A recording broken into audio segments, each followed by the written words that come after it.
വയനാട് സുൽത്താൻ ബത്തേരി പുതുവീട് പ്രദേശത്ത് കാട്ടാനിറങ്ങി വ്യാപകമായി കൃഷി നശിപ്പിച്ചു. കഴിഞ്ഞ ദിവസങ്ങളിൽ പ്രദേശത്തിറങ്ങിയ കാട്ടാന തെങ്ങ്, കവുങ്ങ്, വാഴ തുടങ്ങിയ വിളകളാണ് നശിപ്പിച്ചത്. വനാതിർത്തിയിൽ പ്രതിരോധ സംവിധാനങ്ങൾ ഒരുക്കാത്തതിൽ കാട്ടാന ശല്യത്തിന് കാരണമെന്ന് കർഷകർ പറയുന്നു. ഒരാഴ്ച നിത്യം ആന ഈ പിന്നെ പുതുവീട് ഭാഗത്ത് തന്നെയാണ് ഉള്ളത്. ഫോറസ്റ്റുകാരെ വിളിച്ചാൽ അവർ വരും.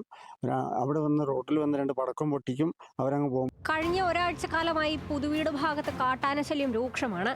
പതിവായി ഇറങ്ങുന്ന കാട്ടാന വ്യാപകമായി കൃഷി നശിപ്പിക്കുന്നു.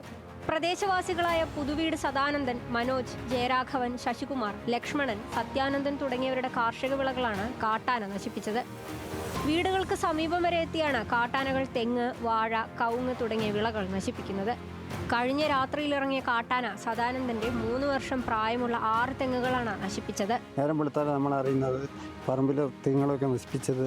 ഇവിടെ ഒരു 40-45 ഏക്കറോളം കർഷകർ കൃഷി ചെയ്യാതെ ഇട്ടിരിക്കുകയാണ്.